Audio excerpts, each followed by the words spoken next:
What is going on, everyone? It is me, the LoneVaultWanderer, and we are here with the 95th episode of the H.A.M Radio Podcast.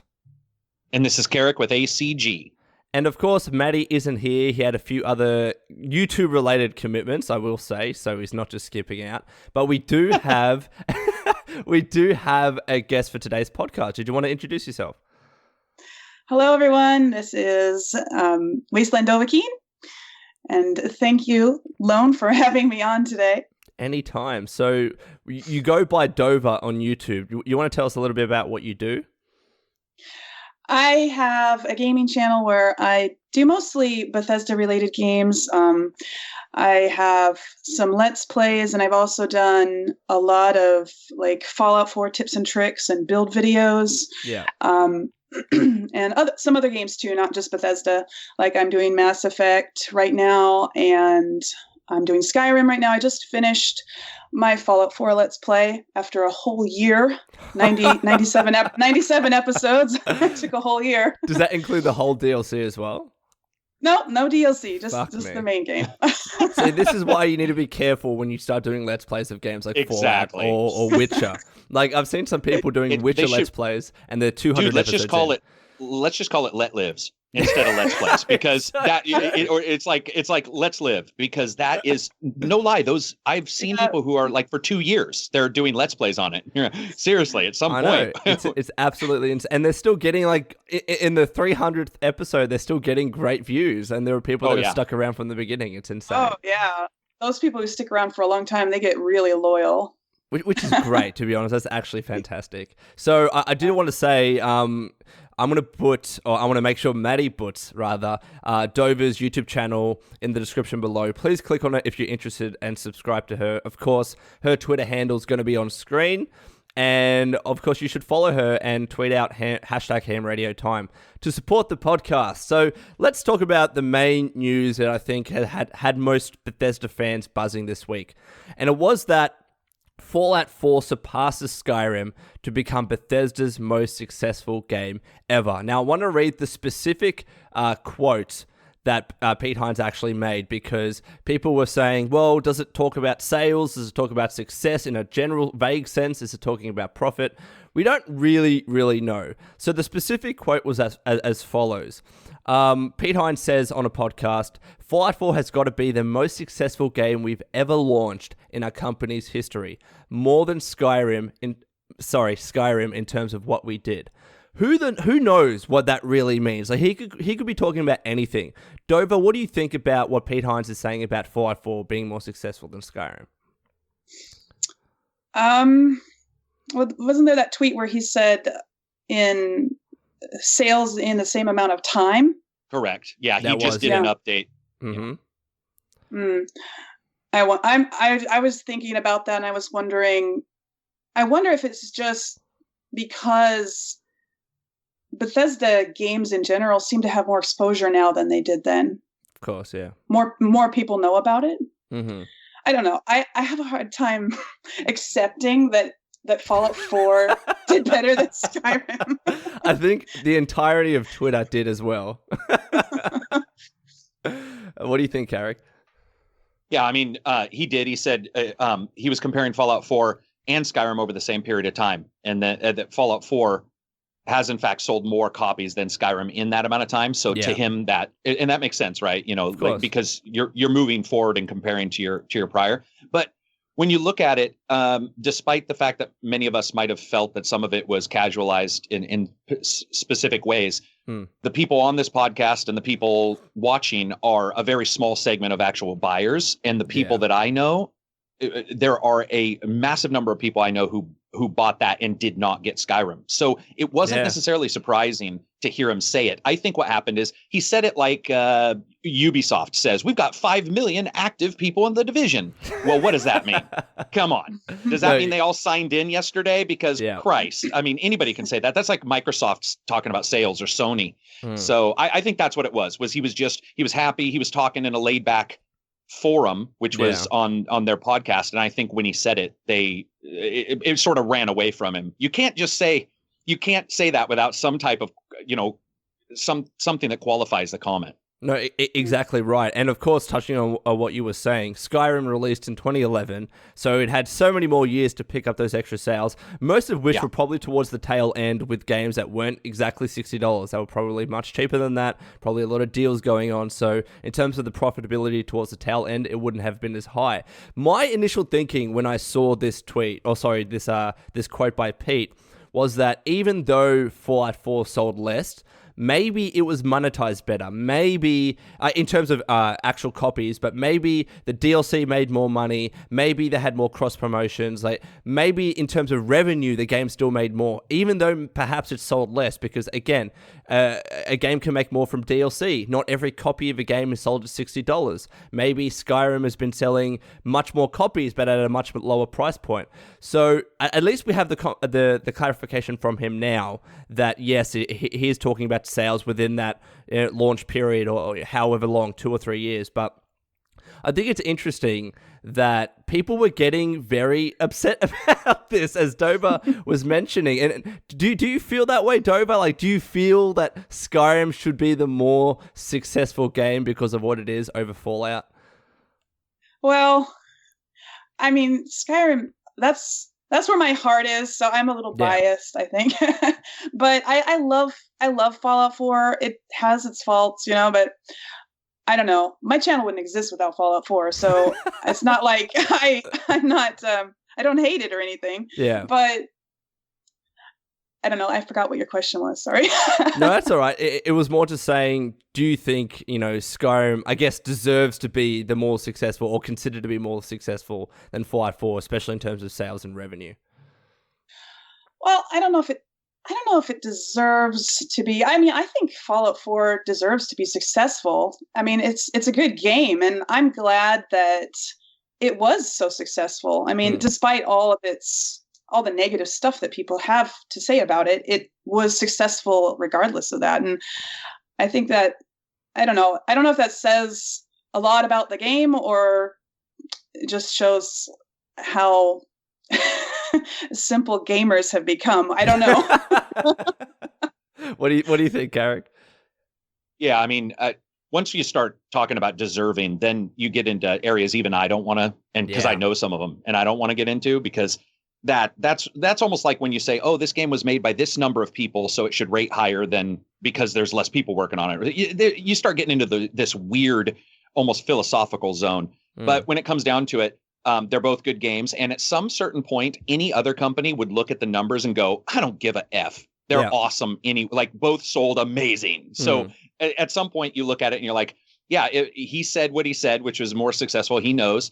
And that doesn't in any way, shape or form, to me, take away from Skyrim. In fact, if you look at Skyrim's release, while done pretty well, actually had a number of issues, including the PS3 version. The PS3 version was a disaster. I mean, that was digital VD. So that game should never have been released on the PS3 until they fixed all their problems.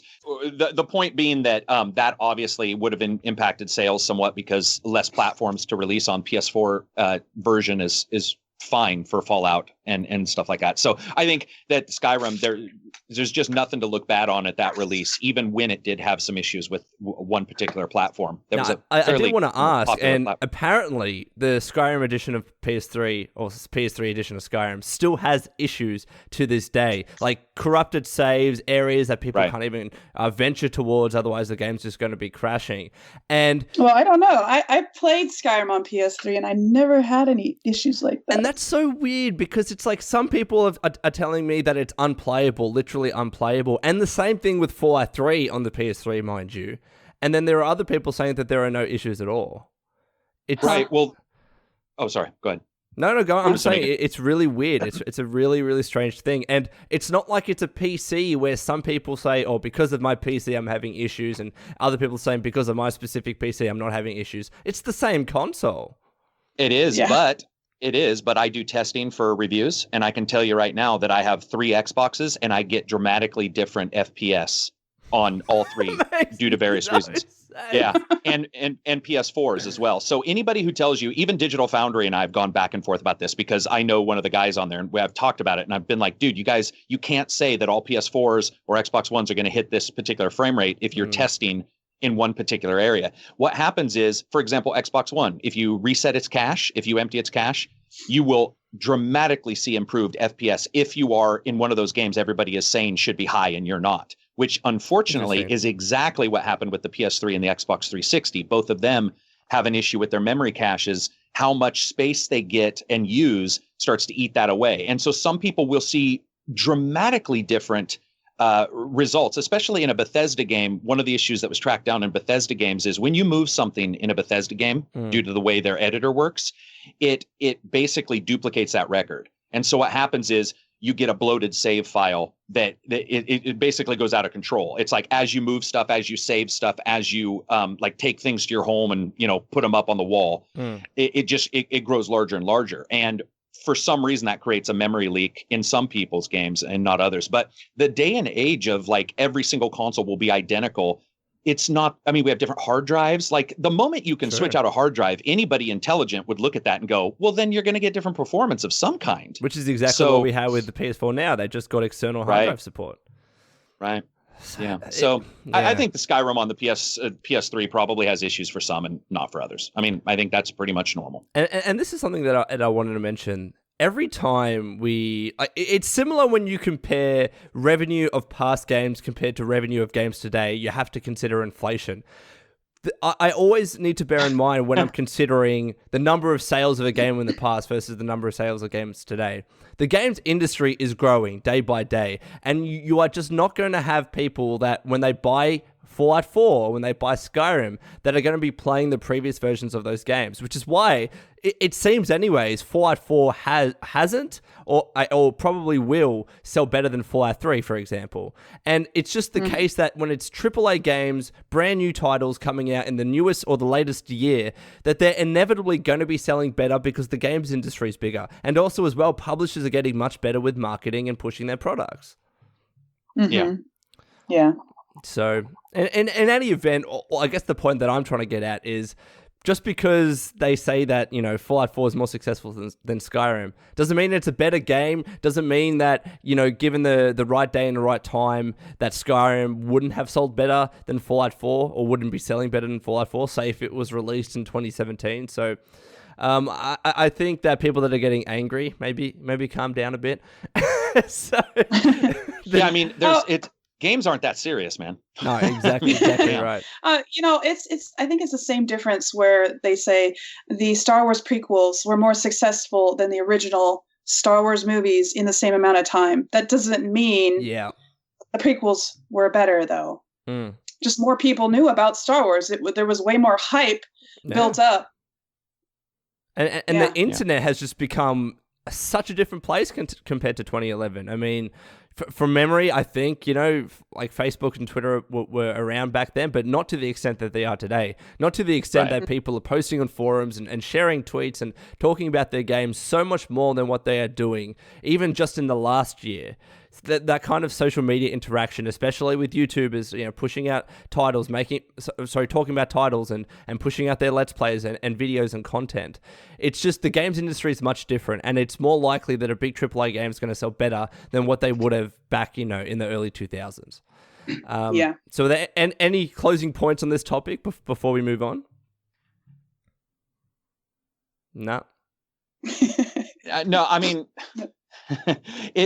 I think, you know, people can get mad all they want, but the fact is like one of the things we always need to look at is when information is discussed. We've talked about it before prior to podcasts. I don't think we've ever mentioned it on this one, but you have issues where something is leaked because of a business meeting where they have to tell shareholders what they're doing or something to that effect. Here is a situation where a guy was on a podcast, right? And he just said something. And people run away with it. And I think that gamers need to stop empowering that and stop, because if you empower it, then it matters. Like if you don't empower it and you're like, okay, whatever, he said something, we'll just move on. Then what happens is those kind of things can still be said, because I want to be able to talk to you and say something and have somebody be like, well, statistically across, and you're just like, oh, Jesus, really? Yeah. I mean, where it was a word he used that that to him made perfect sense. And I don't know, it's taken a mountain out of a molehill. And it happens all the time. Whenever a publisher makes a sly comment or a developer says something small about a game, that one quote can be analyzed 1,000 times over by 1 million people on the internet. And it just gets taken out of proportion. And then people make all these conclusions like, oh, this is confirmed for this game. And we have Fallout 75 confirmed. And it just turns out not to be true. Then the developer and publisher has to make a clarification and a press release and then rinse and repeat. It seems to have happened so much in recent times.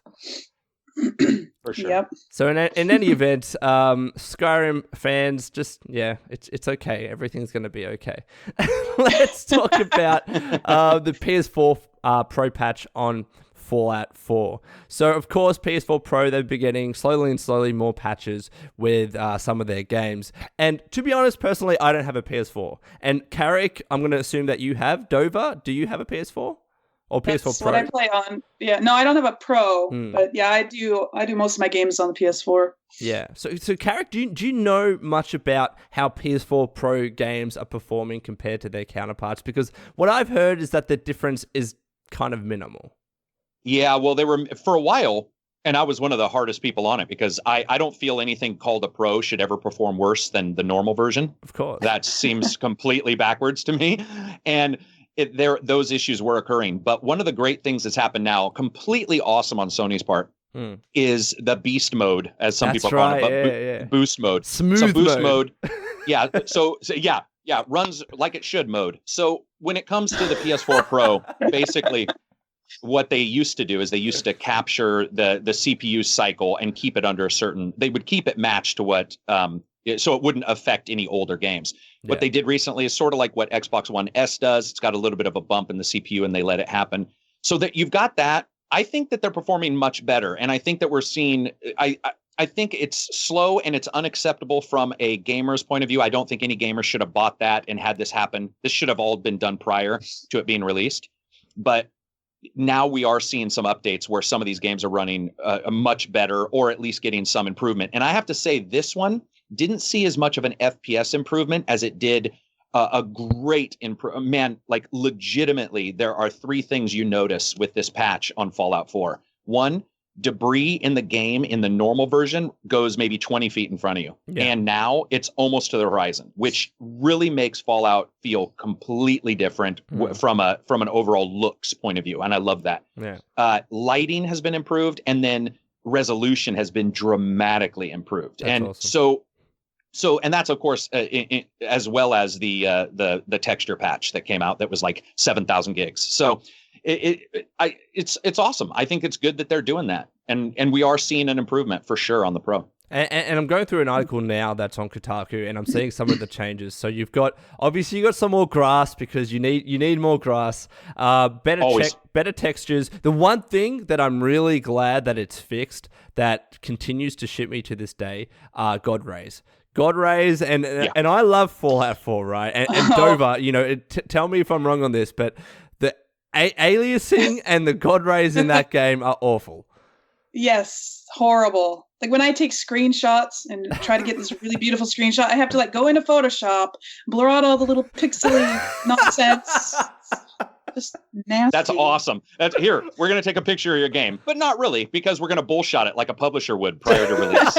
Is that not horrible? It's all so basically Dova is EA prior to EA releasing a game. They're like, this is what our game looks like. Bullshit, your game looks like that. I can't believe that you actually have to Photoshop it to make it look good. That's incredible. Well, when there's God rays and fog, yeah.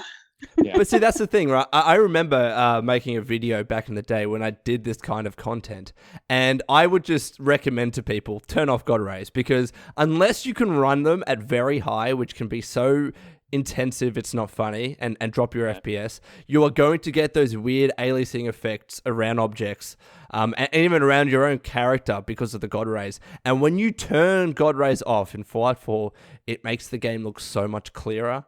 I just, even with the best God rays, and even when they work as they're meant to be working, I would prefer just having them being turned off. And I wanted to raise this as a question to you guys. Do you think that because the PS4 Pro version is allowing all these extra effects, do you think there should be more options, in-game graphics options, to say turn God rays off, or to increase, the quality of shadows, or maybe decrease the quality of shadows? Do everything like you can do on a PC to help with frames, because we can't really do that on a console. So people that were playing PS4 Fallout 4 in the past, or even Xbox One, were stuck with these God rays, right? They were stuck with bad aliasing effects that you could see around the gun models in every occasion. Do you guys think that should be the case? That would be great. Yeah, that would be, if I could adjust it how I want it, that'd be awesome. What do you think, Karak? Do you think that's possible on a console? Yeah, so the developers that we talked to, like even Maddie and I talked about this on one of, I can't remember, we did a video together and we were talking about, my personal belief is that you should add as many options as possible. But talking to developers, you do, of course, have testing that has to happen. Yeah. To verify that your frame rate's going to be acceptable at the highest, right? Yeah, and then better as you drop them off. And of course, some games, their engines can't handle a particular particle effect, but they can handle things that you wouldn't expect them to be. So there's some issues there for testing, especially on one or two of the engines in particular. But yeah, obviously, I mean, I think that we're getting to a point, you can't sit there and say that we're taking over the home theater. We're giving you unique OSs that allow for tiling. We're doing all this crazy stuff on your console, and then not also allow some of the options PCs have, because they're pushing towards being mini PCs anyway. Well, they pretty much already are mini PCs. And I will say that the game that I think had some slight graphics options was Battlefield 1. It did it not? It actually allowed you to do certain things that I've never been able to see you do.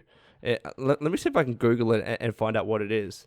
And Neo has 3 settings. There are 3 very big settings. Neo has a action mode, which is 60 FPS, but it drops the resolution at times down to 720p. Then it's got a variable frame rate where it's got a much higher resolution, but it bounces between 30 and 45. And then you have a supposedly locked movie version, which is locked at 30, but a higher resolution and more special effects. So it's interesting. So it's like they, instead of allowing you to tweak individual settings, they kind of pre-package different kinds of settings. Absolutely.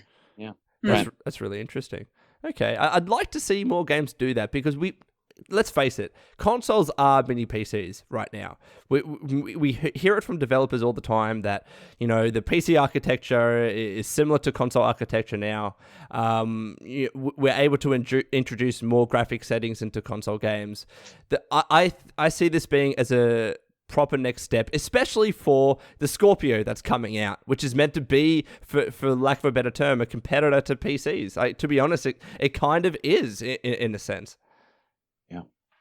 So in any event, PS4 Pro players, at least you have a Pro patch to tickle your fancy. I did want to mention something that I didn't actually raise with both of you before this, but it's about the HD texture pack for Fallout 4. It's not doing much. It's Karak is laughing already, but Dover, it's awesome. Have you seen the comparisons, Dover, with the previous version and the HD texture pack? I think I have a little bit. I haven't really paid much attention to it because I wasn't going to get it. Yeah. So yeah, I'm afraid I don't know a whole lot about it. I think I might have saw like one comparison shot. That didn't show much difference. Yeah. I'm being mean. Karak, what do you think? No, I mean, what it looks like, I mean, in the honest truth, what it looks like is that people who worked on the original textures took their raw textures that weren't compressed for the original game and just threw them in a RAR file, called it a mod, and said, here you go. And so what you get is really untouched, higher resolution. You don't get anything that's really been looked over again. And that's what it looks like to me. It almost looks like, you see that sometimes, depending on the developer, where something will patch and you'll be like, it almost looks like they just threw some stuff in. And that patch is huge. And it's massive. It's massive. And most people, I think, would look at that and say, okay, there's some optimizations haven't been done. A couple, maybe some situations where you look at the original texture and the new one and you decide there's no reason to update it. That probably hasn't been done. It really does appear like they took all their textures from their source prior to moving them to the lower resolutions and just said, here we go, because the Pro and can run it. And I don't know, because is that even for the PS4 normal? No, I don't know, to be honest. I don't know. I'm so confused with it, because I remember, right, when I was modding Skyrim, and the differences that the HD texture pack would make were night and day. Like when you know how people do those comparisons on YouTube where they have the slight fading effect across, or the sliding effect, and you can see the differences with the same shot. I couldn't see it. It was very, very, very slight with Fallout 4, and I'm just like, okay, it's. I understand that it's a free update, but it made no discernible difference to me. And if anything, it just required people to download another 53 gigabytes worth of data. And especially with people that have data caps, for example, here in Australia, and I'm sure some places in the US. And Karak, there you go. I don't know if it was worth it, to be honest. I think the one thing we could look, I can't remember if it's for the PS4 Pro and PC or just PC, but one of the things that is crazy is the PC version's minimum spec is a 1080. What? Because of the VRAM. Yeah, they require their minimum spec that they want you to have is actually a GTX 1080. It's in their minimum announce. That's insane. It's insane. But of course that's because of it's a VRAM cache issue where you are going to need a ton of memory on that card. But people are running it with slightly lower cards. I've seen people with 970s and 980s. 970 is really surprising because of the issues with the memory architecture in that particular card. True. But yeah, so I mean, you know what? It seems to me like it was just one of those things where they said, here's some extra stuff. Here you go. And I'm not going to look a gift horse in the mouth and say, that sucks.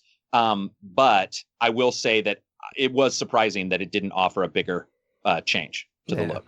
Yeah, in any event, again, it was free, and I'm not gonna, as Karak said, be angry at something that was free. It was cool for Bethesda to do that, and it's cool for them to do things like that, and especially this next thing that I want to talk about. So Bethesda is now introducing featured mods for Fallout 4 and Skyrim Special Edition. Essentially, they used to do this in the past on Bethesda.net. They would interview certain mod authors to see what kind of mods they were doing, and kind of bring them to the wider audience, bring them to the attention of the wider audience, rather. And they're kind of doing this now with these featured mods for Fallout 4 and Skyrim Special Edition. So, for example, right, someone that in the past, a modder that I follow on Twitter, who did this really, really cool Bioshock Power Armor mod, is now getting attention on Bethesda.net. So his name is Sovereign Walrus, and he's getting attention with his TS51 Power Armor. And there are a bunch of other mod authors that are getting increased attention with their mods. And I think this is something that's really, really important for Bethesda to do.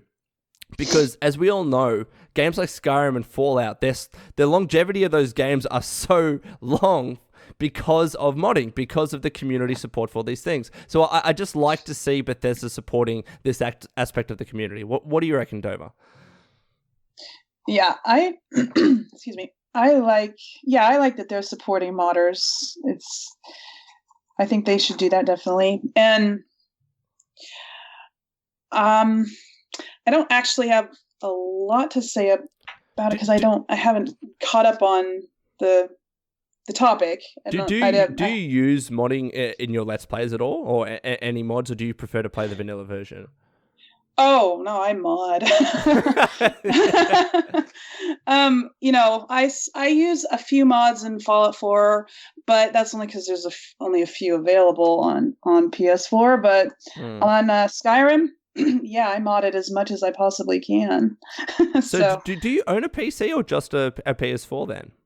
I have a PC. Yeah, I play Skyrim on PC, so I can get the good mods. Yeah. And I wanted to ask, before I switch to character, how are the mods on the PS4? Because I haven't asked anyone about this, ever since there was the whole controversy about PS4 not having, the wider array of mods. So are they good? Are they worth it? Some of them are. Most of them are cheap mods. Like if you go on to Bethesda.net and you look at PS4 mods, probably 80% of them are going to be cheat mods, which it's disappointing because it's like, oh, here's another cheat chest. It's like, okay, here's another respec gun or armor piece that looks exactly like this one. And so, but the best ones there's a few really good player homes, and there's most of the best mods though are for the building, the build menu. Yeah. There's some actually really good build mods, and those are the ones that I use. And I don't bother with anything else. Like there's no quest mods or, stuff like that, because they can't do that. Which really does suck. But looking at this Bethesda.net article talking about featured mods, at the very least, I can see some cool mods for PS4 that otherwise I probably wouldn't have known about, especially because I don't have a PS4. But it's good to see Bethesda promoting these cool mods that, as you said, Dover, aren't cheat mods. What are you reckoning about this, Karak? Yeah, I mean, I think the cheat mods thing, we've talked about this on Nexus before, where I still think that there needs to be some kind of section you can choose that's for testing, because a lot of the people I know who make cheat mods are testing their own abilities in the editor. So those become mod tests, but they're really, cheat, like she said, cheat chests. And so I wish there was a section that was like, hey, I have a mod. Can you test it for me and tell me it's working? Because I'm teaching myself, because it's very hard to do all that on your own. And so a lot of the people I know who are uploading that are just understanding item IDs and all that kind of stuff. So I wish they would do that. I think it's great. They need to. Modders have always been one of those situations where either a company's gone after them, like the bullshit companies that they are, and they've attacked modders who've made something that, because a modder's passionate about something. I hate that. Yeah. And so now we have a company like Bethesda who, at least at the starting, is starting to elevate particular modders and give them a little bit of attention. Because, for example, Skyrim or Oblivion, I cannot remember. It was one of the biggest monster mods. This guy put I swear to God, it was 1,000 monsters, and they were fully fleshed out. Or that's Mad awesome. Mardigan, Mardigan's monster mod was. Oh, that's MMM. Right. I used that. That was awesome. So do I. Yeah. So these guys like Mardigan, those type of people, when you put that much work into something, and when you're busting your butt, and even the small stuff, I'm just using them as examples. I would love to see them get a shining beacon on them, so that developers can look and go, hey, this guy's a good texture artist. Like, why don't we? I mean, it's a demo for them in a weird way, and so I would love it. Now, I will say one thing that sort of makes me wonder, like, how's Bethesda choosing them? But that's probably a whole nother discussion. Yeah. But that is certainly something that I would like. It'd be interesting to know how they're choosing who gets highlighted. I like the point about how that, it's essentially a digital portfolio for these modders in case they ever want to get into development. But this topic, is bringing me to another one, a related topic that I think people get very passionate about, and that's paid mods. We've seen Bethesda try its hand at it with Skyrim in the past, and I wanted to ask both of you, what do you think about the prospects of paid mods coming back, and do you think it should happen? Because we talk about, modders put in so much effort, they have so much passion, they do this for free, blah, blah, blah, blah. But I still think that there needs to be a way, aside from just donations, for these authors to get some sort of compensation, even if it's kind of like a pay-as-you-want system, where a mod can be downloaded for nothing or some sort of dollar amount. Even just so there's more of a direct way to compensate these modders. I don't know. What do you guys think about that? Go ahead, Dova. We'll start with you, Dova. Well, since mods have been free all this time, at least Bethesda mods, for Bethesda games, I don't think that they should just, like they did last year. That was last year, right? Where they just I think it was last year. Jeez. That paywall. They just turned them on. It's like, wait a minute, now we have to pay for mods. What? Yeah. I think that was a bad idea, and obviously it was, or it would still be around. But yeah, I agree. Modders should get some compensation for their work. I mean, I can imagine. I mean, being a YouTuber, you guys know, you put a lot of work into something that you're putting out for free, basically, and you feel like you should get something for that, and you should. It's you're spending hours and hours of your day doing that stuff, and they do have the donations on the Nexus that you can donate, but I don't know how many people actually do. I don't actually have any mods on there, but I don't know. I always wondered if it would be kind of a cool thing to have, like, and I know probably every modder wouldn't do this, but some of those modders who do like a very large mod, like Frostfall, for instance, for Skyrim, have a free version, and then you could get like add-ons to it that cost extra or something like that. I don't know. So I don't you're know. pretty much saying, though, that you're not actually against the idea of paid modding in and of itself. And I think many people, I don't know, there's probably a large contingent that simply don't want to pay for mods in any shape or form. But your issue is more with how it was implemented, right? Right. I mean, you know, I prefer not to have to pay for mods myself, but you know, if it was a reasonable amount and they were the really good mods like Frostfall, like I think Frostfall is worth a little bit of money. The way I see another way that it could work is like mobile games. You have a free version and then you have a paid version which has a bunch more features. Potentially that could be a way that, you know, at least like certified modders, like modders that actually make good mods can utilize, because what I don't want to see happening, first of all, I don't want to see a bunch of thieves essentially combining together a bunch of people's other mods and then selling them, you know, really easily. I think there needs to be a way to kind of certify modders to ensure that, you know, the right people are getting paid and good modders are getting paid for their mods.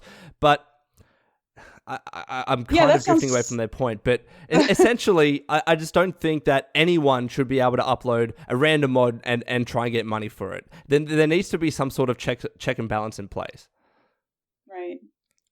And then you are also risking a lot of backlash from the modding community for, you know, and I know like Chesko, the author of Frostfall, he got a lot of backlash for being Bethesda's featured paid modder. He quit, didn't he? He just quit.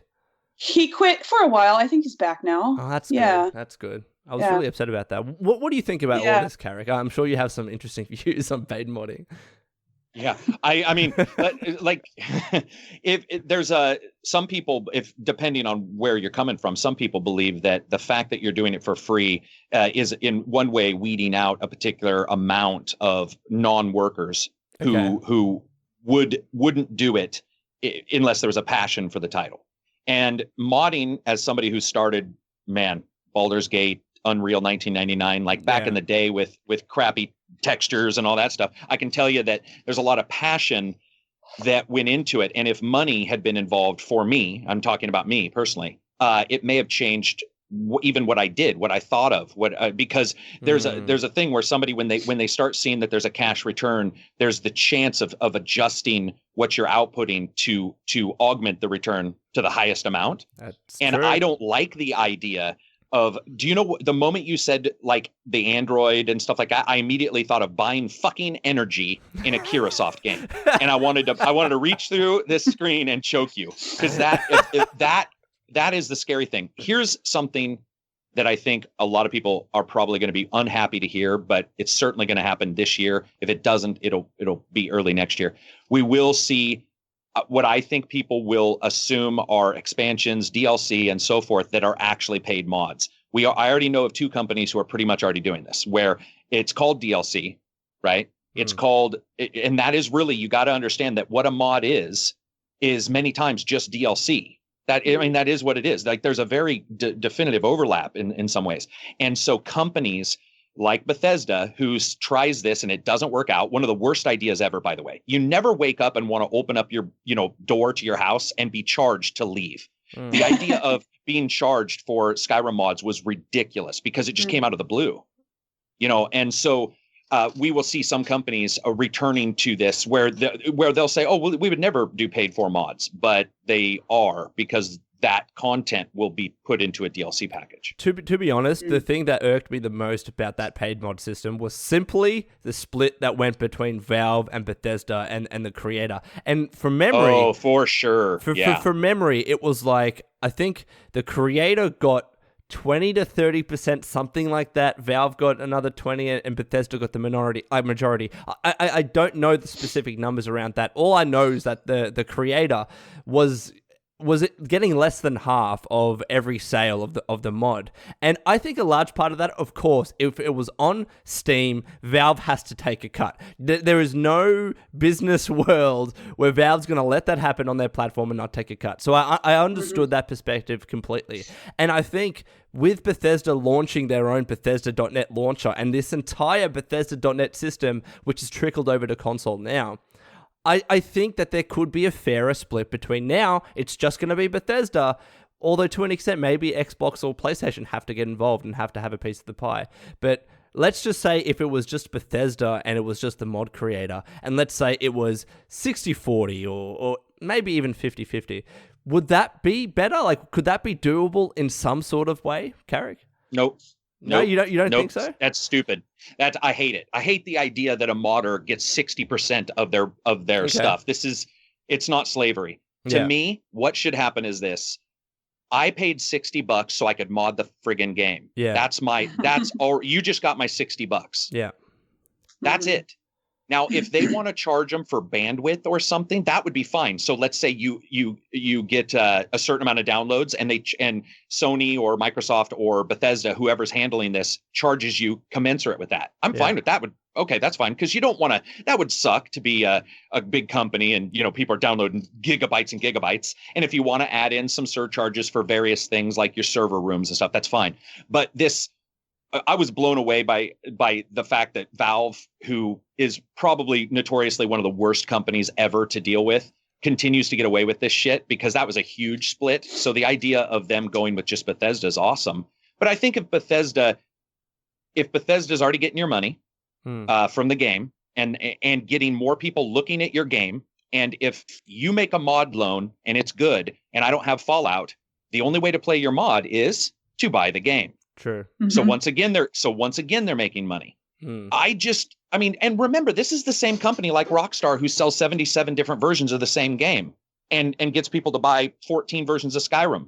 So it's not like they're not swimming in cash, right? And it's not like they haven't had the remastered, unlimited, limited version of their game, or whatever you want to call it. So that's why I bought Skyrim. That's why exactly. I bought Skyrim on PC to mod it. I already had it on PS3. Exactly. I just think that modders have already put in the money, and it should be a very small, like you were saying, I think 60-40 or 70-30. I'm talking more like 90-10. Yeah.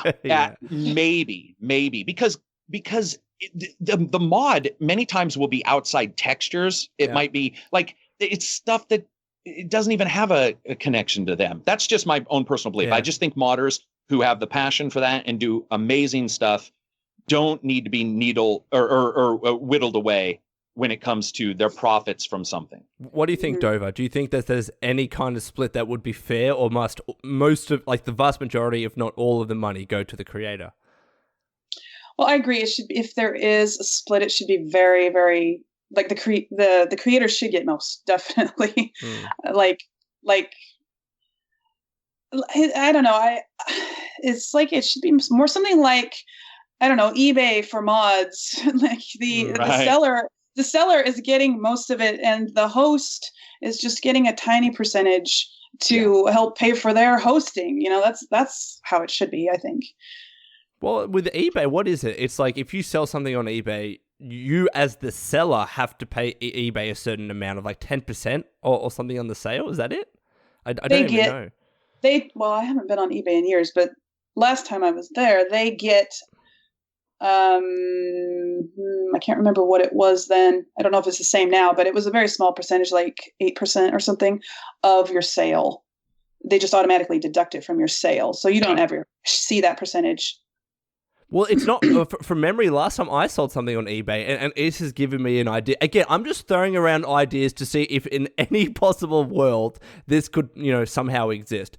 From memory on eBay, when you sell something, you get all the money, but then every month you need to pay eBay a certain percentage of what you've sold. So it's kind of like a surcharge that the seller is giving directly to eBay. Could that work somehow, like with modding? Like if you're a mod author, and for example, if you just want to sell mods for free, that's fine. You don't have to pay anything. But if you do want to actually sell mods to the audience, let's say that when someone buys your mod, you get 100%. But to be able to keep doing that every month, you have to give a certain percentage, like 10% to Bethesda. So in that kind of way, it's still splitting, but not really. Could that work? Does that work kind of like eBay works?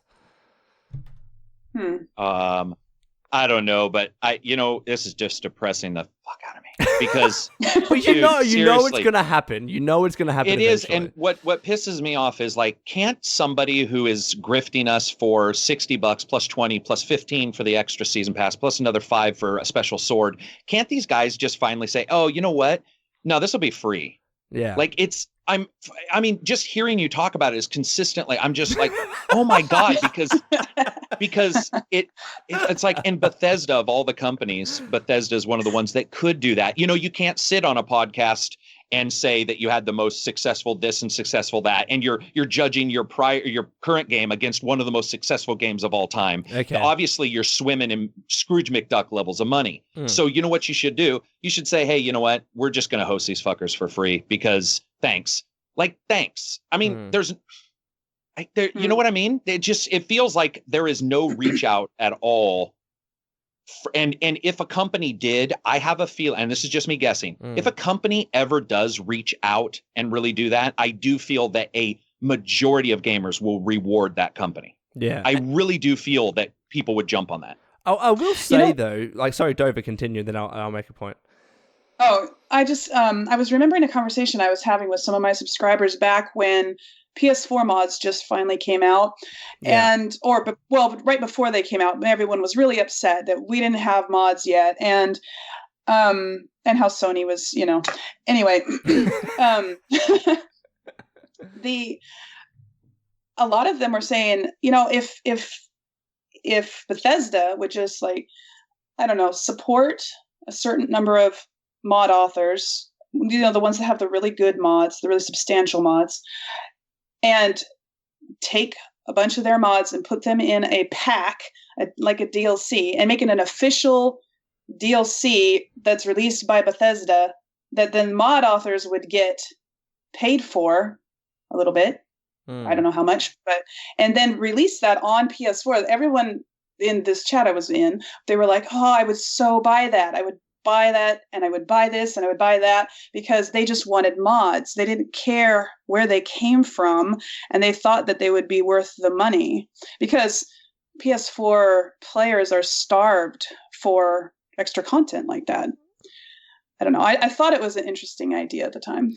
It is an interesting idea. I'm just wondering, like, in that instance, I have to say, though, that you can't not have that without Bethesda getting some sort of a cut, because the level of quality control that would be required would be insane. Like, you would have to ensure that, first of all, each mod that you're getting is of a certain high level of quality, because Bethesda's not releasing some sort of official pack without that being the case. People can make jokes about Bethesda games crashing and their games aren't high quality, but that's the reality. Like, those mods that come together need to be of a certain high quality. Plus, you still need to be able to support that pack with updates. So Bethesda has to be able to quality check every single update going through by 10 different mod authors for each of these different mods. Like, that would be something that Bethesda would have to get some sort of a cut in. I think we could agree on that. Yeah. Oh, yeah. Yeah. But the point that I wanted to raise before is that, again, I'm just floating ideas here, but let's go on the flip side. Even if we were able to think of some sort of model where everyone was happy with the split that was given to everyone, as Karak touched on before, and I don't want to use YouTube as an example for this, it might kind of ruin or massively change the modding culture if people are just creating mods to turn a profit. Because even YouTube as an example, we see some of the YouTube videos that we can get, like prank videos, that people just make videos purely for the profit factor. And that that's a major factor against creating some sort of system like this, if we're just seeing mods that are purely there to raise revenue and not really for the passion of it. We'd get clickbaity mods.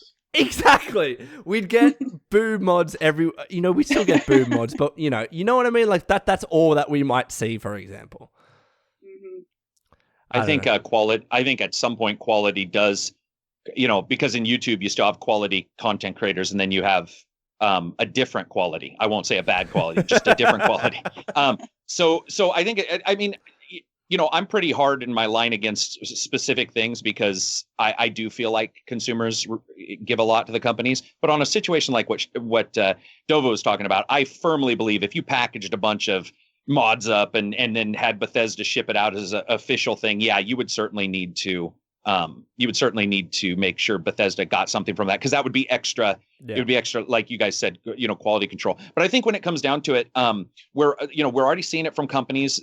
The DLC is all weird, where we get DLC that we're like, really 99 cents for an extra health pack, or microtransactions, whatever you want to call them. Yeah. I think that whatever the consumer refuses will then be turned around and repackaged and attempted again. And then if that is refused, it will be turned around and attempted to be repackaged again until there is some way that these companies can get this. Now, one of the reasons is, and especially when I talk to publishers, and I know you probably know a little bit about this, Lone, is the fact that the game prices for the basic game have not increased, and they are costing more to make. And so talking to one developer who worked on one of the biggest games of 2007, just finished a game now, and he's like, dude, the entire budget for the game was less than our budget for sound, music, and voice in this game.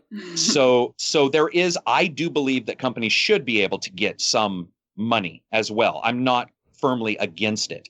But I don't, it just seems like there's too much shady business practices. That's what I don't like. We woke up and they had done paid mods. Come on, guys. That come on. That was shady as fuck. Like that's insane. So we need less shady. And like I said, more reach out, where a company just turns around and says, you know what, we're going to try this. For example, I'm very happy with some of what Sony's done with PSN, with giving away free games each month, even though you're paying for your monthly subscription. They're giving away something. Microsoft has Buy Anywhere, so you can buy a game on the PS or on the Xbox One and play it on your PC. Companies are doing a little bit, but I think there needs to be a lot more. I think that right now it feels like us versus them all the time. Like all the time, this is what it feels like now. And I think that's uncomfortable. That's a really great closing point, in the sense that when we first got that paid mod system, exactly how Karak said, it came out of the blue and people were shocked by it, and it was that shock factor, and everyone got really upset. If they were to try it again in the future, but really draw out the communication, try and get as much feedback from the community, see what everyone thinks, and then maybe we can reach some sort of scenario where the majority, or at least a slight majority of people, are happy with it. If it doesn't happen, I'm completely fine with it. If it does happen, the only point that I'm trying to make here is that I think that there should be some way that mod authors should be compensated, and I don't think that they're compensated enough through donations. Like I know that people are saying, well, they should do it for a passion, and donations should be the only way, but I doubt mod authors are getting much with donations, and it would be cool to see them get compensated in some way. That's all. And to be honest, that's a really consumer friendly perspective there, because it's mod authors making the game better for us, and I think they should be supported. But in any event, we can move on from that, because I'm sure there's going to be an argument in the comments section. Let's move on to something a little bit different. That's not really Bethesda. I wanted to talk about VR. So Oculus is closing a bunch of its VR pop-up demo stores, and it's about, from 500, they're reducing about 200 of them to around 300 now in total. And I wanted to ask both of you, what do you think about VR now in 2017? 2016 was a year, of excitement. VR was really getting into its gear. It was, I think I'm correct in saying it was the year that all of them, the major VR headsets, were released, I think. I don't think it was I don't think it was the previous year. But now we're getting into a stage where it seems Oculus is closing down some of its pop-up stores. Apparently, retailers are just getting a handful of VR purchases each week. Are you still? Is anyone here still bullish, or thinks that VR is going to be the next big thing, or do you think it's just dying down? We'll start with you, Karak. I'm sure you have some interesting views on VR. Yeah, I mean, as somebody who reviews those games, I was a little bit more, excited in the past, obviously, but it is. I think we've passed the curve of that success that people were expecting, and it's going to be more of a sort of a slow burn peripheral success. You have Capcom saying that they've got about 100,000 Resident Evil owners playing the PSVR version, which shows that a giant company using a giant name can do pretty well. Yeah, that is not as good a news as people think. It's good news for Capcom. and it's good news for people who wanted that game. But when you step away and look, you can see that there's, it's a wasteland. In fact, I don't know if you know this, but we were covering it a couple days ago. There, many of the games that were announced for PSVR, those companies are closed. So when they first did their announcement, the Rigs, I think the Rigs developer even shut down, and they were one of the number one games. So. Shit. Yeah, so you've got a lot of these companies, and the people I talk to have all moved off of VR. Some of the smaller developers and one of the larger ones are like, no, we're just quietly like ejecting from it. And with Capcom's success, a lot of people thought, oh, this means something. But if you look at the average time for a game to be developed, if it was a port, it'd be about 1.5 years. If it was a full fleshed out title, you're talking 3. If those companies were doing nothing with VR today and today decided to, you have 1.5 years of not much. Yeah. And that is a valley that we're looking at now, being in the second or third generation of the headsets on the PC, like, version 2 of the Vive. And so then you have an issue with like the hardware. What you're playing them on won't be as good either.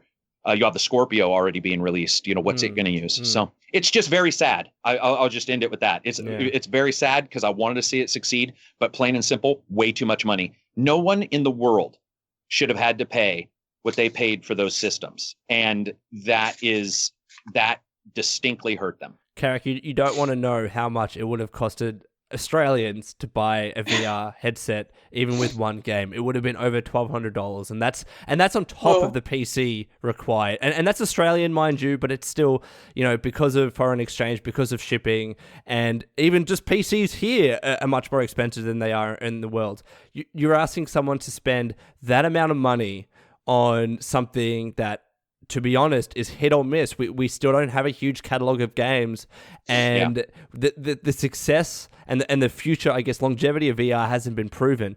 But that's why I wanted to ask you as well, Dover. You have a PS4. You have a very somewhat accessible, cheap VR source. Have you ever thought about getting VR, and are you ever going to be getting VR in the future? This is one of my frequently asked questions. No, well, for one thing, I'm not Mrs. Moneybags, so I can't. But even if I had the money, I kind of have sort of a loose policy when it comes to new consoles and stuff. Just, I like to wait and see what's going to happen with them. And I'm doing that with the PS4 Pro. I'll get one when my regular PS4 finally bites the dust. I don't know, but I've never been one to just go out and get the newest thing. I like to wait and see how it does. And, my thing that I have now is working just fine. Why do I need to change it until it's completely obsolete? That's my personal take on new things. But I'm not planning on getting anything like that anytime soon. Have you at least tried PlayStation VR?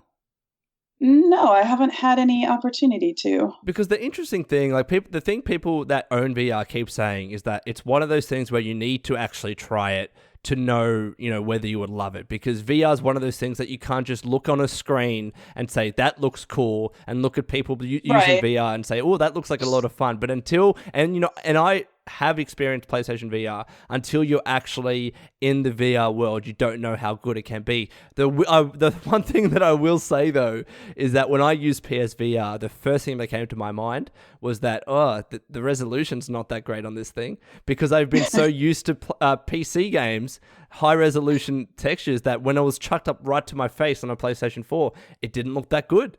And I'll be completely honest, and it kind of took away from the immersive factor of VR for me. Well, there's go ahead. Oh, well, and it's like you said, that there's just not a lot of games out there for VR yet. And I don't personally feel like I can justify buying a whole new thing just to play 1 or 2 games, Yeah. So. What were you going to say, Karak? Just that the PS4 Pro is pretty much needed for the PSVR anyway. And so when you see the difference in resolution, it's pretty dramatic, and it's still bad. So, and this is somebody who likes, I like the PS4 VR. I actually like the PSVR. It's fairly comfortable and stuff. Resolution is what you would expect. But it's not a surprise that Sony released the Pro and the VR at the same time, because I honestly do believe that there was a little bit of a hope there that people would get both. $800 is a lot of money, and that becomes Vive money right there. That's about $800 was what it launched at. And at that point, you have room, you have open room kind of tracking, which the PSVR doesn't do, and stuff like that. So I think you have a situation where, honestly, and I said this the day they released, it certainly does feel like it was released a year early. I would have loved to have seen the PS4 Pro prepared with the patches and the beast mode now, or last fall, like it released, but the PSVR be this year. And that would have had some developers have some extra time to create games. And it would have had the ability for some optimization on the PS4 normal version of VR, which can look dramatically worse than the PS. You can't tell me that any company didn't look at those and go, why are we releasing both of these incredibly expensive items at the same time? And it's because one required the other. I mean, for the best experience, one does require the other. I mean, and not even PSVR just does not look very good. Not even just terms of resolution, but frames. Apparently, the VR versions or the PSVR versions on the original PS4 don't run that good, or weren't running that good. I don't know if that situation is any different now. I don't know. I do know texture resolution can take a hit, though. Yeah, I think it's just interesting though, in that even the most accessible and in terms of the major VR headsets, the most cheap form of VR and the PlayStation 4 VR, you've just said that some of these businesses that came out at launch with VR games on the PS4 have closed down. That's scary. And I've seen articles about this where VR developers are just saying that there's not, unless you're getting subsidized from someone like Sony or Valve or, Facebook, you're just not making any money on VR. It's the reality. And plus, it's new technology, so it costs even more to develop a game for that. Yeah. So I mean, it's sad. Like, it's just sad. Do you think that there's any chance, like, I'm talking 3 or 4 years down the track, that VR could be successful and could be, I guess equivalent to a console nowadays? Yeah, price-wise. Price is what matters. I mean, everybody I know, that every subscriber I have, that's all they ever mention is price on anything. Games, controllers, joysticks. It doesn't matter what the fuck I'm talking about. They're always talking about Humble Bundle. We need a Humble Bundle for that. Everything's got to be Humble Bundle, right? So everybody's worried about cash. The world itself has issues with that. So plain and simple, they were released at a far too much of a premium price. And if they were dropped in price that was equal to what you're getting, which is a lower category and library, then I think more people would jump into it. But I will say this. I agree with you, Lone, in one way, and I don't in the other. You said, you have to experience it, which you absolutely do. Presence is something that cannot occur in a normal game. Yeah. You can say the word, but it's not the same thing as putting PSVR on and having... because one is looking out your window at a rainstorm and the other is being in the rainstorm. That is the easiest way I describe it to people. There's a huge difference. So it's massive. It's amazing. Like, I love that. At the same time, though, the people that I show it to, or the people that I have talked to who have seen it, I always see these internet things where it's like, you would buy one if you checked it out.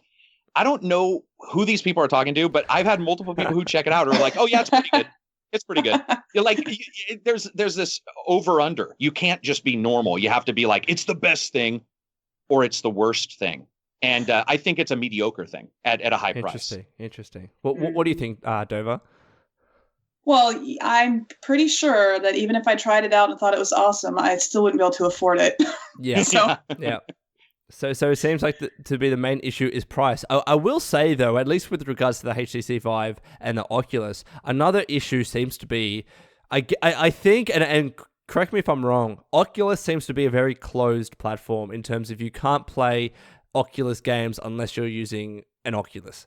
And I think that's another important thing. If VR really wants to succeed, it needs to be as open, the platform needs to be as open as possible. So someone that owns a HTC Vive can play Oculus games, and someone that owns an Oculus can play HTC Vive games, because all that does is just reduce the number of games that you have depending on which VR headset you get. And that's another massive thing in terms of software support. No one's going to buy a headset and no one's going to buy this platform if there's just not enough games. Like, we've seen, how good, for example, Resident Evil can do and Batman can do, but even Batman was like one level, right? Until we start to see our AAA games that we're all accustomed with, like a Resident Evil, like a Fallout, and like a Mass Effect, things like that. Until we see those games in VR, I don't think VR is going to be successful. It's nice to have the words tech experiences or tech demos on VR, and those are the only things that we can get. That's cool, but in terms of the longevity of this headset, these headsets, I don't think that they can survive without big titles. Right. Well, I think that's why Fallout 4, they had talked about the VR version, which sort of, I just haven't heard much about it. Yeah, what happened to that? I didn't even know. I don't know. We talked about it with, I think on the last podcast before we all jumped on, I thought you and I were talking about it. I could be wrong, but it's been brought up a couple times. It just sort of was like, hey, we're doing this, and then just sort of died out. And I think you do need those bigger titles. I will say there is software, by the way, called Revive that allows you to play Oculus titles on the Vive. It unfortunately is made by a modder who's probably not compensated. It has issues with a couple games. Like it's obviously it's a mod, but it does allow you for the most part. And that just goes to show you once again, just like you said, somebody basically made a version of Boot Camp for their VR. Like they're like, we need an emulator. So we can play Oculus games on the Vive. It's true. You're absolutely right. We need to have like just one headset, and everybody can make games for it. Yeah. And unfortunately, if the market's going to be as fragmented as it is now between 3 different headsets, I don't see VR. Like, I see VR having some sort of niche success, but not the widespread success. Like all these analysts talking about hundreds of millions, if not billions of dollars. I just don't see that. But in any event, one of the last topics that we'll talk about, and it's not necessarily that I want to talk about Death Stranding. It's more that I want to talk about the kind of marketing, that kind of hype game marketing that we've seen with games in the past, like what's his name, Mighty Number 9 was it, and also as well No Man's Sky. So every day, I see a new article with Hideo Kojima talking about this game, and I'm thinking, that's great. Everyone loves Hideo. He seems like an awesome guy, but we haven't seen. And I'm not saying that we need to see gameplay for this game because it's so early in development. That would be completely unreasonable. But I wanted to get both of your thoughts on just this kind of marketing where people are being hyped up for a certain thing and end up being disappointed. We saw that with No Man's Sky. People were severely disappointed with a game that, if it was marketed differently, it probably would have been a really enjoyed game. It wasn't necessarily that it was a bad game. It was just not what everyone expected. So I guess I wanted to get your thoughts on, how Hideo is treating Death Stranding. As good as a developer as Hideo is, there's all these promises and all these things being said about the game that's going to be releasing seemingly in 2 or 3 years, and things will just change. Like, I have no doubt that he's been completely honest and truthful with what he's saying now, but that's how development works. Things just change. You try something, it might not work, but you've already said that in the public, and maybe that's what some people expect. And again, that's probably what happened with No Man's Sky, in addition to being rushed out, it seems. So what do you both think about this kind of marketing that Hideo's implemented with Death Stranding? I'll ask you first, Dover. Well, that's the thing. I wasn't quite caught up on that game. I don't really follow it, but if I'm understanding, he is really just making a lot of hype for a game that's not going to come out for years from now? Yeah, 2 or 3 years, I think. Wow. Yeah, I don't know. Personally, it feels premature to me, just because, like you said, things are going to change, but people will remember them. People will remember what they said, and they'll take it as gospel, right? And then when it comes out and they've changed it, they'll be like, "Wait a minute, you promised this." Yeah, and that word will come out. You promised us this. You said that this would be in it. And I don't know. Even I personally don't like lots of hype anyway, even for a game that's coming out soon. Like, for instance, Mass Effect Andromeda. Yeah.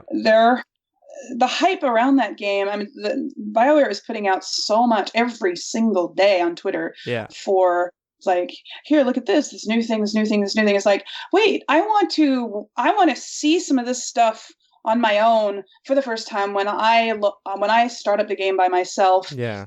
And be like, whoa, and be wowed by the game, not by the hype. I don't like being wowed by hype. I like being wowed by the product that I paid money for. And I think you're kind of right in the sense that when we play games nowadays, like the example that I bring up is Fallout 4. This is a Bethesda podcast somewhat, but when that first moment in Fallout 3 when you escape Vault 101 and you look at the scenic overlook, you're like, this is an awesome moment. And with Fallout 4, they showed it in the trailer. And I'm thinking, oh no. Oh. And they showed the ending in the trailer too. I know. I mean, you don't know that's what it is when you watch the trailer, but then when you get to the end of the game, you're like, wait a minute, I've seen this, right?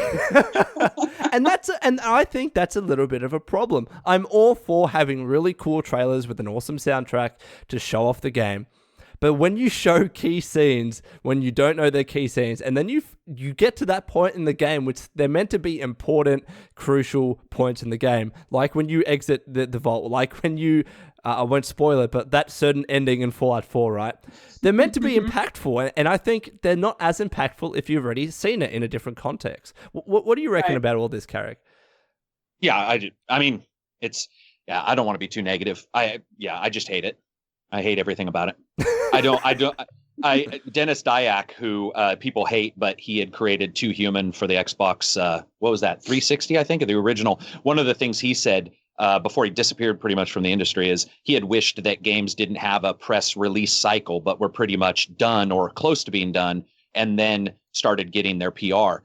So I agree with him, and I agree with the idea of, like, I don't want to hear about it until there's something that's more than the fanciful, wet dreams of a video game developer, because that's what they are. And I think that if you respect the fans, you actually control yourself. And we've seen multiple instances, Peter Molyneux, who has not done so, and No Man's Sky, where you've got these titles and these particular people who are then hated. And that's also not fun. Like, there's you don't want that either. You don't want the company or the person hated either. I think you control what you're saying about the game, and you should be factual. And honestly, it feels the same way as bullshots to me. I mean, you've got Dova who's fixing a game with fucking Photoshop later because the game's God rays look so bad.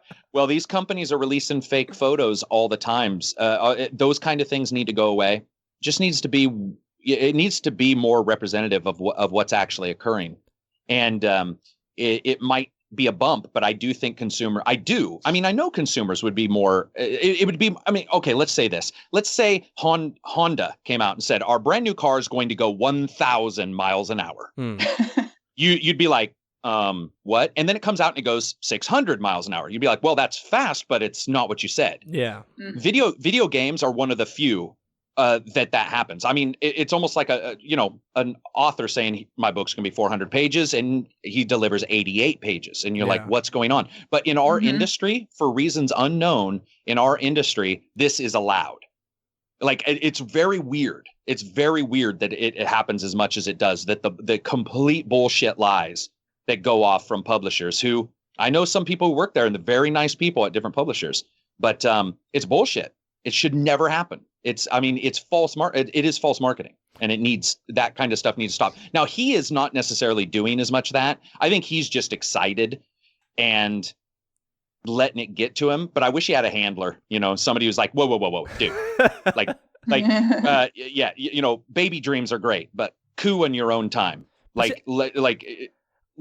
Let's let the game speak for itself. I think that's one of the most interesting points, because it's something that I just touched on before. I don't think that, at least when it's in a developer or someone that's working at a publisher saying these things, I don't think in the vast majority of time that they're actually lying or they're actively lying. They could be being a bit, over-exaggerative, and that's fine. But it's because I think if things are said so early in development or even throughout development, things just change. And it's and again, I'm not saying that, I would never say that a developer lied to us about a certain thing. I think that at that time when they were saying that certain thing, that probably was the truth. But it probably just changed, and it's very hard to convey that to an audience that, in one sense, people perceived it as a promise. And it's just, I know it should be also, consumers should, I guess, take care of ourselves, and it's, buyer beware. We should not just buy into a lot of this hype and a lot of what is being said. But sometimes gamers just get really excited over a product. That's just us. This is what we do best. Yeah, but come on. I mean, this is because it's weird. Because I mean, if I was told that Kanye West was releasing a new CD with 16 tracks and there was one on it, that I'd be fucking mad. Yeah. Like that. So shut up is what I say. Like shut up and get closer to what you're going to release before you start talking about the goddamn thing. Because that's one of the problems. And I understand what they're trying to do is drum up pre-sales. Yeah. You know what you do by drumming up pre-sales? Value. That's how you drum up good pre-sales is value. That's how you drum up passion in a title is value. That's the way you get people behind your title. Value. You can have all the PR you want, No Man's Sky, and when you release it, the only passion you will see is the opposite kind you want. And as you said, it's not a terrible game, but it is not at all what we were informed in many ways it was supposed to be. Yeah. And I just think it's time for a lot of these guys to just be like, okay, let's hold up a little bit and it is nice. I will say this, hats off to Bethesda, who I think released Fallout only 6 months after announcing it, right? Yeah. And Microsoft has been known around the industry as totally changing their tune. So they announced something at E3 and it is almost always, but at the latest will be at the end of the next year. So, and Microsoft's been, that's one of the things, if only one thing that they're continually, people do seem to notice that they are trying to truncate that a little bit. I like that idea. I like the idea of being like, we're doing some stuff undercover, and then you come out and you're like, surprise. And that's cool, right? Yeah. And it's already ready and the consumer doesn't have to wait for it. And I think that actually creates more hype in the people than waiting years for it with constant updates and news and rumors. Yeah. I mean, when Fallout 4 trailer came out and we saw that it was only 6 months away, we're like, what? Yes, yes, it was so true. and that's a really good point, because it's funny, Karak, I see in the background that you have a poster of Matt Hardy, so you'll understand this. I'm not sure if Dover will, but in a WWE Royal Rumble, when you get a surprise entrant that you had no idea was coming, and the pop that fucking is received is huge. Yeah, everyone loses their mind, and you don't have that when they announce the entrance beforehand, right? If let's say, for example, and this is really WWE centric, right? But let's say we didn't know Undertaker was going to be in the Royal Rumble and he was a surprise entrant, people would have gone insane. And it's the exact same thing about gaming. When Fallout 4's trailer was announced, or whenever they did the announcement and said this game is releasing in 6 months, we all lost our fucking mind. And the excitement in the Bethesda community at that stage was palpable. Like, everyone was just feeling it. I had not felt that kind of hype in a game for a very, very long time. And I would love to see that be the case more often nowadays, because just like that pop in a wrestling match, that kind of excitement, after an E3 presser, for example, when people cheer and think, oh my God, we had no idea that this was happening, I think that's awesome. Yeah, me too. Me too. So I know, Karak, that you wanted to, because we still got a little bit of time, I think, you wanted to talk about Horizon Zero Dawn. Is that correct? Yeah, so they released a couple videos this morning, Sony did, which sort of covers some of the different creatures that you fight in the game. Mm-hmm. All of them sort of robot / Transformers / Dinobot kind of thing. And I have to say, like, aside from the previews I've seen, which really haven't wowed me, aside from graphics, obviously, but we're looking at like what's actually going on during these previews and stuff. I was actually really impressed with the overall way in which things are animated in that title. And it's weird because I know Maddie and I have pretty much the same belief, or at least the same worry. Guerrilla Games is known for Killzone, which is great graphics, but isn't necessarily the greatest game. What exactly is making everybody think Horizon Zero Dawn is going to be this amazing playing game versus how it looks? Because they've already shown that they have graphical chops. But I have to say some of the actual gameplay they showed in these little bitty trailers actually looked pretty cool as well. And it's just the technology. You know, we all have PCs here, and it's great to have a PC, right? It really is. Like you can say, I want to spend $1,000 and buy a more powerful graphics card. But with a console that's older, like the PS4 and the PS4 Pro, the fact that they can display graphics like that, it amazes me, man. I mean, it's like, and I get that some games aren't necessarily the best graphically on the consoles. Yeah. Same thing happens on PC with shitty ports, so you can't pretend they don't have their own issues. But yeah, dude, it just looks so cool, and it sort of excited me a little bit, because for a while now I've been a little bit on the hesitant side for that title, especially because some of the glitches and weird shit I saw in the gameplay. But some of the stuff that they showed, and animation, I'm a sucker for animation, which is actually one of the reasons why I have issues with Bethesda, because their animation ain't the greatest at times. Their run animation where a guy looks like he's got a poop on deck the entire time. No, like, it's the facial animation that kills me. Yeah, exactly. Or Mass Effect Andromeda's facial animations, which looks like the world was Botox. Oh, God. Dover wants to jump right in at that. Go for it. No, I know what you mean. Yeah, they're crazy, aren't you? Like the first time I saw it, I was like, wait, what just happened? It was like you saw awesome. It was like a combo breaker. It was like awesome. What the fuck? Awesome. And you're like, slow that down and let's go back. Let's go back and rewind that, Jim. So yeah, I'm really excited. I mean, it just, it's going to be their big like title. Yeah. And I think pretty much everybody and their mothers like talking about it at the minimum, if not getting it. I'm super excited for it. And I saw it, and I didn't realize you guys hadn't seen any of it. But, as a somewhat open world, futuristic, after an apocalypse type of thing, it did speak to the Fallout in me.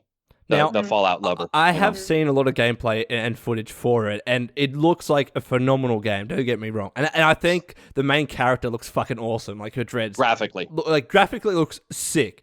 One thing that Matty said, and I want to raise this with you, is that his bet is that this game won't be good. Do you think that there's I know the game looks good, and we've seen in the past that games that look really good, the Order 1886 might not turn out into be, a really, really good game. Do you think that there's a chance for this, or are they actually taking the right approach? And do you think it's actually going to be a good game?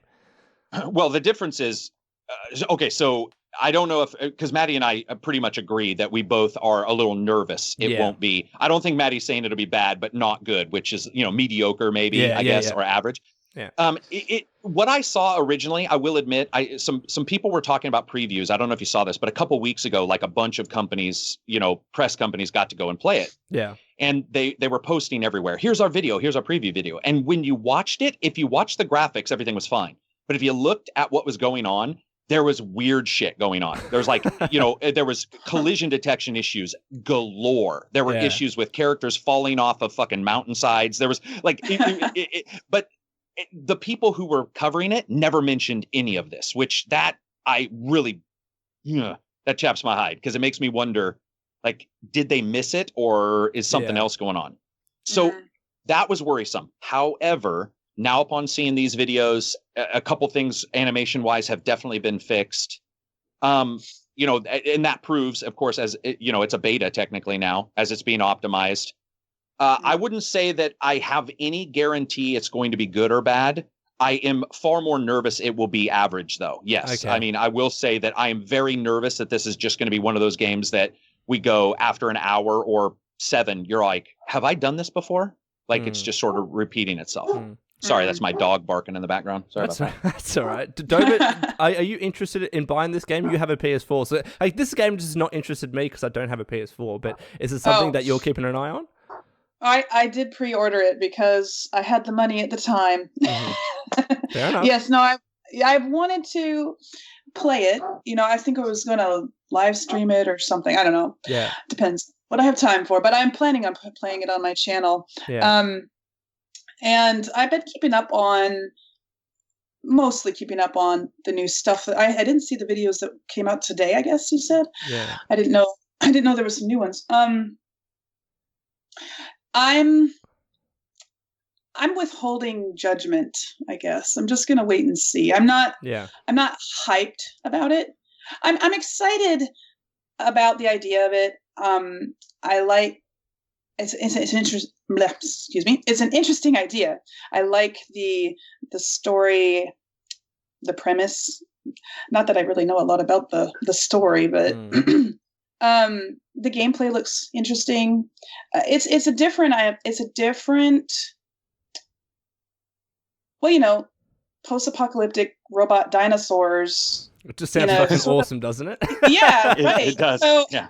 I'm just gonna play it because of that. Yeah. And I'm not letting myself get hyped about it because Exactly. I don't want to be disappointed, So I'm just gonna take it however it comes, and I'll probably like it. Yeah. I probably won't hate it.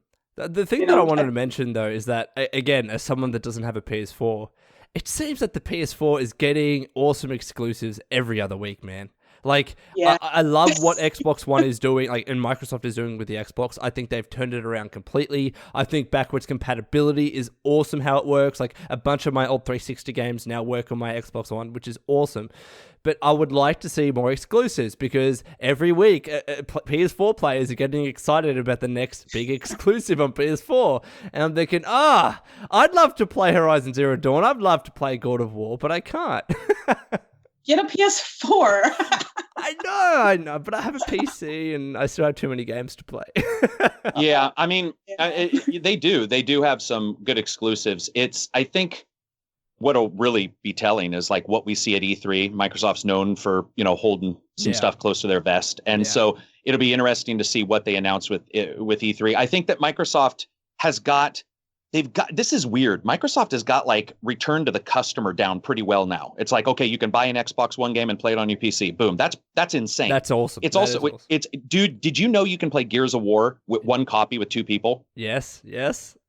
That doesn't even seem like it should be legal, let alone something they planned on. And like, and it was Maddie and somebody else who was flatly wrong. That's impossible. There's no way a company would say play the PC version and the Xbox One version at the same time, just one copy. I was wrong. So they're giving that back. Backwards compatibility is insane. In fact, in the last couple days, I think I've heard more people that I know who are getting Xbox Ones than ever. As these games continue to come out. So Microsoft has that down, but I do agree that they are having issues with they're never, and nor should they ever try to equal the output of Sony because they're not the same company. No. But going out and finding companies and getting games developed by helping them publish it, like Obsidian was going to do Tyranny on the Xbox One. It didn't work out. It was a different game at that time. Yeah. And it turned to Tyranny on the PC. Microsoft is also pretty Microsoft is pretty heady, man. Like when they canceled Scalebound, I know it pissed a lot of people off. We talked about it. It's like a company has to know they're not going to get their return back to cancel something. Yeah. You don't go halfway and turn around and go, now the other half is going to be too hard. Like that makes no fucking sense. So it'll be really interesting to see what they announce because that will show, I think, a lot of gamers like, okay, this is their plan. Is their plan to be just a contender offering third-party versions and some options, right? Yeah. Are they sort of the middle ground cell phone provider? Or are they a tier above that or a tier below that? And it's going to be super exciting to see what they say because they have IPs that are actually pretty crazy. Yeah. But we haven't heard much about them. And you've got a game like Crackdown 3, which, the rumor is that now people are playing and are just like, that thing is insane. Yeah. You have Scorpio. Is Microsoft going to go in? Do you guys believe Microsoft would say, we're not going to get any more, first party titles and here's a Scorpio? Why? Why would you buy the Scorpio if you're going to... You see what I'm saying? I do. And I wanted to touch on that. What I don't want is to go into Microsoft E3 press conference and have, however long it is, the majority of it talking about the Scorpio, right? I absolutely loved what Sony did with their E3 presser last year. They were just like... game trailer, mic drop, boom, they walked out. And I'm thinking, holy fuck, that was awesome. Like, we saw so many cool games. And I understand that, Microsoft's a different company and they had a very nice and flashy E3 presser. And I'm assuming they're going to be doing something very similar this year. But I know that they have to talk about the Scorpio. Fine, do that maybe towards the end. But I think what's important is in the lead up to the segment of talking about the Scorpio, they need to just show a bunch of awesome games and then say, and here's a new console you can play them on. I think that would be so effective if they were to do that. Yeah. I think it would for sure, but I also think that we put a lot more stock in E3 than the world does. Okay. And that is one thing that, like, luckily the industry I'm involved in, I do get to talk to people who aren't involved with YouTube because I do something else on the side, and but are big gamers. And a lot of them are like, I just saw a commercial, so I bought the game. Yeah, like, they don't enough. have any of this backup, like you and I do. Yeah. So I agree with you 100%. 100%. Like, that's what I want to see. But if a value is there, whether that be games or price, then people will most likely get it. But you do have to have a driving factor, which I think we all agree on. Microsoft, that should be their presser. It should be. If it's not, it won't mean the end of the world. Yeah. But I'd be pretty surprised if we don't see them at least attempt it. Mm-hmm. Like, I mean, Sony said, Last Guardian on the PS3 days. Holy shit! Like, announce some stuff far out and don't worry about it or something. I don't know. Be like, we've got Knights of the Old Republic 77. Bye. And get people excited, and then be, oh no, we were, I guess we can't do that. Yeah. But yeah, I agree. I want to see it. I just don't. I mean, that's a lot of money, man. It is. The scale-bound money that they spent and aren't getting anything back from that. Like, yeah, true. It just worries me that they're, I don't know. Like, would I buy a Scorpio if they were like, you're going to get the same games, just better? Well, I wouldn't have got a PS4 Pro at all if I wasn't reviewing games. But it seems that the Scorpio is not just you're getting games better. You're getting games much, much, much better. It seems that, like, the graphical power seems to be so much more of an increase to what the PS4 Pro is. And I'm not just saying that because I own an Xbox One and I'm biased or anything. It's obvious. Like, you look at the specs, it's a huge, huge difference. Even to the extent that, what's his name? Head of Microsoft, I have a mind blank right now. Phil Spencer. He's saying that if you really want to get the benefits of a Scorpio, you're gonna need to be able to own a 4K TV.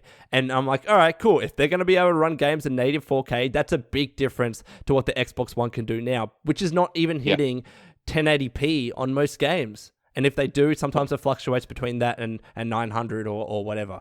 So, hey, Neo's 720p on the PS4. So the systems aren't necessarily super powerful. True, no, exactly right. Sure. Anyways, we've been here, I think, for an hour and a half, and we did have a Skype crash in the middle of this, so I'm hoping to see if people can pick that out. But thank you, Karak, so much for joining us on this cast. And absolutely. Dover, thank you so much for being an awesome guest. Oh, I hope you had a good time.